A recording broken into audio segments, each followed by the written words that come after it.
activation. Again, you could throw a band on that, put it above your knees. That's going to give you more resistance. Okay, so that can make it even harder. If we want to go a step further, again, we want to bring some more glute work in.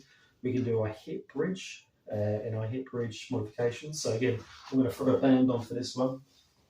So these kind of 3 exercises, whether it's the clams, the prone hip extensions, which we just did, and then the bridges, work really well. Or you could do the sideline leg raise, the prone extensions, and this one.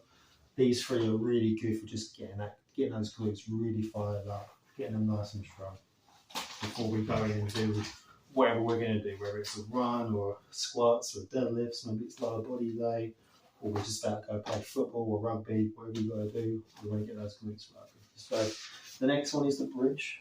Okay, so the bridge I recommend, again, because we want more glute work, a little bit less hamstring work, we're actually going to slide the heels as close to your backside as you can, okay?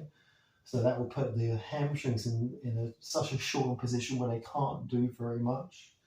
Okay, I've got some tension on my band here. Okay, so I'm resisting my knees collapsing in. So again, think about, again, if you've got your knees that tend to collapse in, you can have the band there, and again, it's going to switch those glutes on because we're resisting that motion. And it's going to give us a little bit more glute work. And all I'm going to do, pull my belly button in, I'm going to push my hips up off the floor, squeeze my bum real tight. Again, imagine your 20-pound note, don't drop it.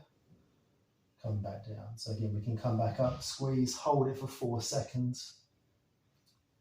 Come back down, drive it back up, squeeze, hold it for 4 seconds. Come back down. Okay, so if we want to make this harder, I can take my hands from the floor, I can reach them up in the air, so I've got less support from the ground. That will definitely make it more challenging. Okay, so I'm squeezing my glute. Again, make sure that band is not slacking up, squeeze my glute, keep my belly button pulled in, back down. If I want to make it real challenging, what I can do is, again, I can just do a single leg hip bridge. Again, I can pull that heel in close, bring this leg up, or I could rest it on my other foot, rest this foot on my other foot. I can have my hands down, I can drive up and just do that one side, really squeeze my legs. So there's a lot more load now, because I'm only doing one side, it's going to work that glute a lot more. Again, 4 seconds, down for 2. Still going to keep my band nice and strong, nice and taut. All the way back up. Or again, I could take this leg off, come back down, come back up. You can also have the hands up in the air as well, which makes it super challenging.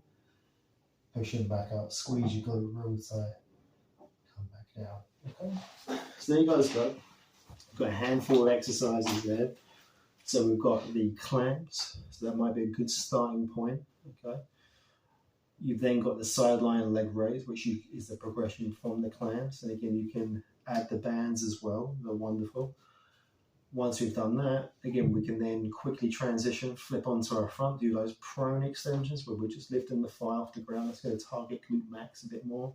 Again, use the bands if needed. And then the bridge works really, really well. So maybe, again, if you're a beginner, start with a bridge. I would recommend a band, maybe just a light one. Just helps to keep the alignment of the thighs and the knees nice, and also gives us a little bit more glute activity. And then again, you can do it with the hands down to hands up. You can get a stronger band. You can then go to one leg and really get a nice challenging exercise with that one. And again, you can do that in a circuit. Maybe for the warm up, that's your little warm up routine after you've done your mobility exercises, and you do 2 or 3 rounds. Get those glutes super, super strong, super fired up for whatever you're going into. Again, whether it's lower body day, doing deadlifts, doing squats, doing lunges, maybe we're going for a run, or we're doing some sprint training, or we're just gonna go for a little bit of run around the corner, or maybe we're playing football, playing rugby, playing some sport. Again, we're always going to perform better if those glutes are fired up. So there you guys go. Hope you enjoyed that one. Again, if you've got any questions, just leave us a message in the comments section, or shoot us an email, get in contact with us. We'd love to hear from you. We'd love to answer any questions you have. Take care of yourselves and see you soon.